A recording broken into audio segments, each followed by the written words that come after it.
Hey guys, 2019, set one, number one. All right, a couple things I like about this problem. Um, with the experimental data set, kind of a setup that involves a drag force. It's a real life kind of situation.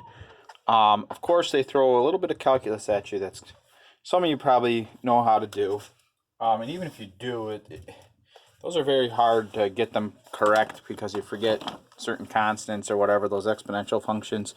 I'm not going to go through the integration derivation of that because it's really only worth minimal points. And I don't think they're going to have something like that on the exam this year, right? If it is calculus based, it's going to be more graphical analysis, kind of like this one in a way. So this one, you have some cylinder filled with fluid, all right, and you drop something in it and it falls down, but as it moves faster, the rate of acceleration is decreasing, as we can tell by the graph. Has a mass of 12 grams. It's a table, they have it all labeled up. Now this position versus time, or velocity versus time graph, let me just put a rough scale on here, 0.35, 1.0. Now I'm sure there's a good way I could overlay this into YouTube, but I just don't have time for that at this point. Whew, baby watch is on. Well, there's our graph. So time in seconds, velocity in meters per second. So this is a good review question for us. You might remember at the beginning of the year, we did a lot with curved velocity versus time functions, right? So that's probably a, either another curved acceleration versus time function or a linear acceleration function. They put an exponential function on this that fit best, right? So as time goes on, this approaches a constant value. And it's whatever that one constant is in front of the equation. So let's just dig into the problem here. It says, does the speed of the object increase, decrease, or remain the same? Well, the speed of it is clearly increasing, and they've made down the positive direction here, which I think is fine. I guess this is just measuring speed. So yeah, part A1, it's clearly increasing the speed. All right, I looked through some of your answers.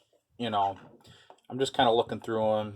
All the solutions are out there, so even if you're just copying the solutions, at least that act of writing this stuff down kind of might jog some memories. You kind of see the format. So if you are just using the solutions, it is what it is. In fact, I might encourage you to do that rather than just turning in gobbledygook. The solutions are out there, easy to find. You search the year and grading. I think they call it, what do they call it? I forget what. Anyway, grading guidelines or scoring guidelines. In a brief statement, describe the direction of the object's acceleration and how the magnitude of this acceleration changes as the object fell. All right, so remember, slope of the velocity versus time graph gives us acceleration. So that slope is positive. This has a positive slope, but decreasing. All right, positive slope, but decreasing slope. So that means the acceleration is positive, which in this case is down. So the acceleration is down and decreasing, because the slope is decreasing in, you probably should put that in magnitude in there, magnitude, something like that. Oh boy, that glare is rough there. A is down and decreasing because the slope is decreasing in magnitude. All right, that's probably good enough for that answer there. I looked at the answer key, but I forget exactly. They said for description that includes the direction as being downwards 1 point. I think you could have said positive direction, but I guess the graph, did they say it was specifically speed in the problem? Let's see. Speed, yeah, so I guess you couldn't just say it's positive because you'd have to then label the diagram as well, because this graph is technically speed versus time. All right, so you probably want to say downwards clearly for something like this. All right, so using the graph, calculate the approximate value of the magnitude of acceleration of the object at t equals 0.2 seconds. So at 0.2, that's roughly in here or so. And the way you do that is you draw a tangent line, right? You got your old slopometer. Bet you didn't think you'd hear that word again. You got your old slopometer here. All right. There it is. So you figure out the slope of this line, and it looked like when I was doing this, I was literally just holding my marker up to the screen. I don't know if they would have you calculate a numeric slope, just because, I don't think they can expect you to print these things out at home.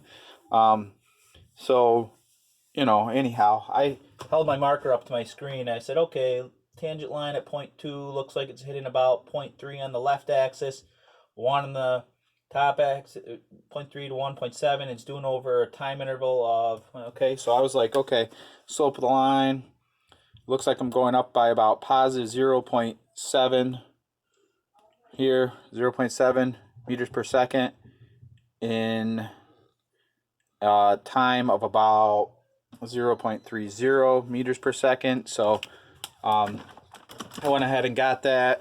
0.7 divided by 0.3 equals 2.3. 2.3, positive 2.3 meters per second squared. Now, positive in this case means down. Now, when I looked at the answer key, I saw that I was fine. They have, it's basically just got to be consistent with the points you picked. They have an acceleration of 2.22 meters per second squared, which is ridiculous. How can you have 3 sig figs on a tangent line? But oh well. So the next part, students use the equation v equals a times 1 minus e to the negative bt to model this falling object. All right. So they figure out that curve, right? Maybe they took this data, plugged it into Logger Pro, and they realized this is like, they write it like this, times 1 minus e to negative bt, which is kind of interesting. So a, what you should when you ever see the exponential functions, you kind of want to think like, okay, what is it at 0, at t equals 0, and what is it at t equals infinity? So at t equals 0, right, we've got 1 here, we've got 0, v equals 0, and at t equals infinity, right, if you put infinity in for t, we get 0 on this, so we get v equals a. All right, so whenever I see an exponential function, I kind of think like that. Okay, t equals 0. Let's evaluate this, see what this looks like.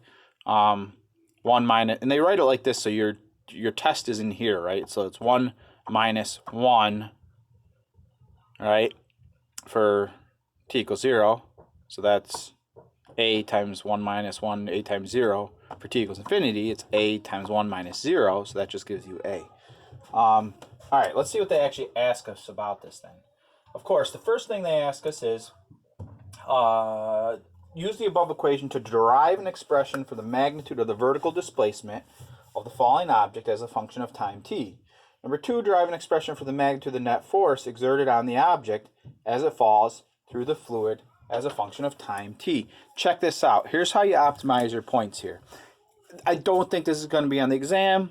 Maybe it will, maybe it won't, but let's just see. So you need to remember, let me get rid of my test there. And that test was not required. It was just kind of me thinking about what that function means, right? The shape of it. If the function was just flat and it was a, it would just be a the whole time, right? This part here, it's kind of interesting. I think of that part as being like this area here. It's like you're cutting off, you're modifying the shape of the function, multiplying it by that.